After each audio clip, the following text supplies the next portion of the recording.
Shalom, semangat pagi ibu-ibu. Selamat kita berjumpa kembali di akhir pekan ini. Puji Tuhan, pekan yang luar biasa di mana kita merayakan kenaikan Tuhan Yesus ke surga dan saudara-saudara kita merayakan Idul Fitri.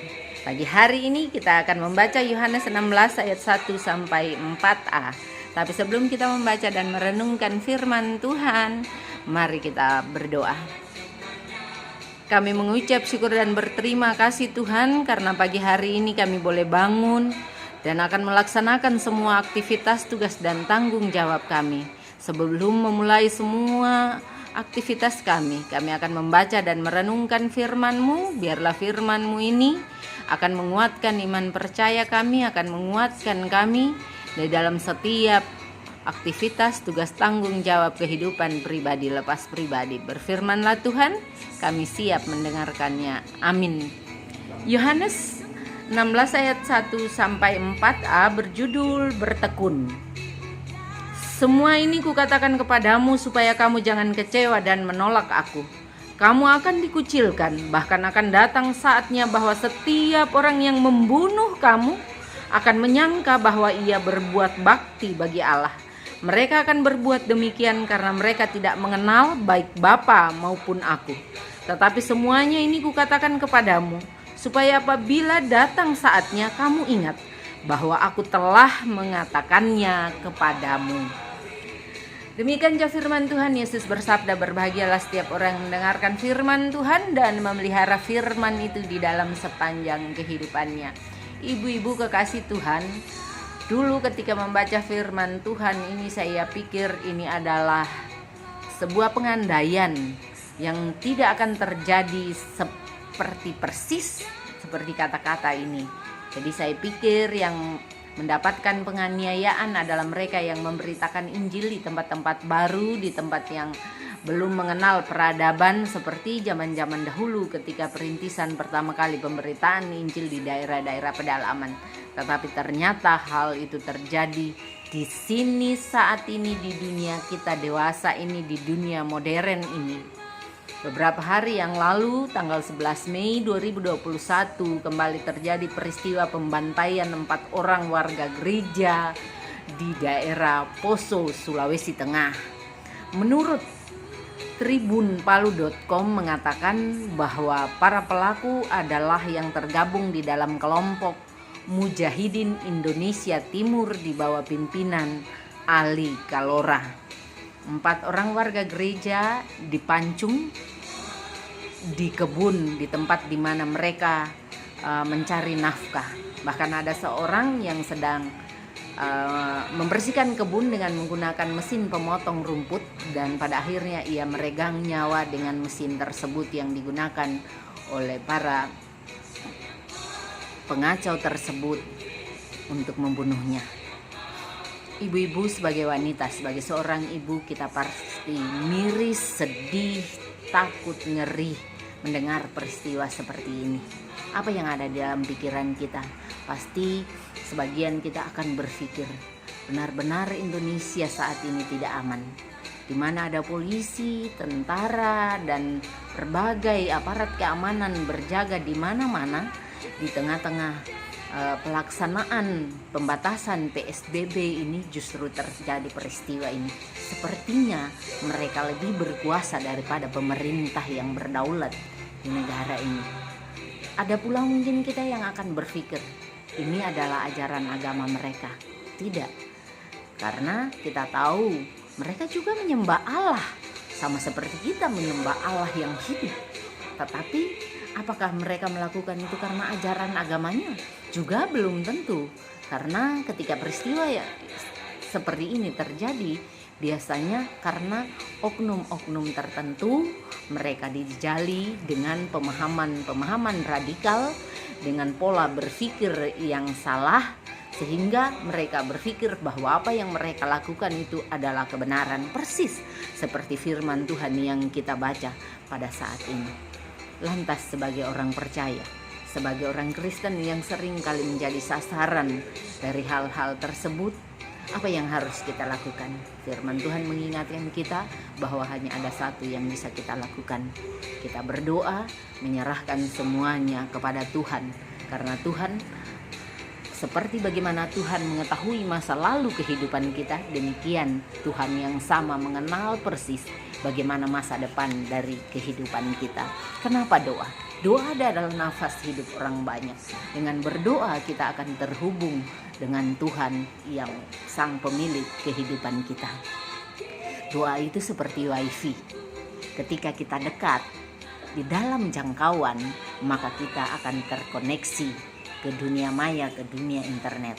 Tetapi ketika kita jauh, kita tidak terkoneksi. Demikian, ketika kita tidak mendekatkan diri kepada Tuhan melalui doa, melalui perenungan kita secara pribadi, maka pada saat itu kita jauh daripada Tuhan dan tidak terkoneksi. Ada Roh Kudus yang Tuhan berikan buat kita untuk menjaga kita dimanapun kita berada. Di dalam Yohanes 15 ayat 26 berkata, "Jikalau penghibur yang akan kuutus dari Bapa datang, yaitu Roh kebenaran yang keluar dari Bapa, ia akan bersaksi tentang aku."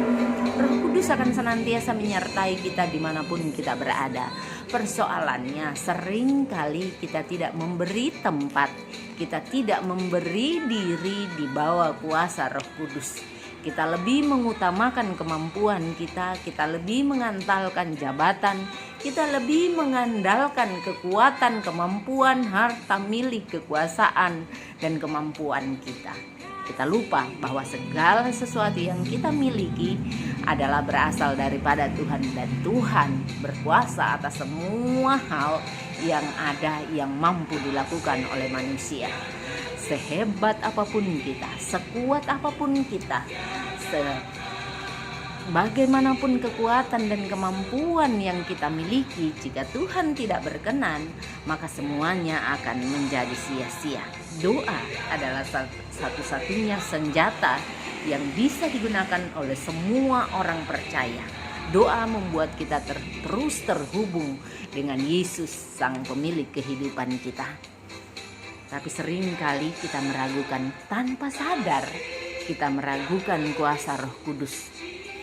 Kita tergoda untuk memanfaatkan kekuatan sendiri. Kita bergantung kepada manusia lain di sekitar kita yang kita anggap memiliki kemampuan yang lebih daripada apa yang kita miliki.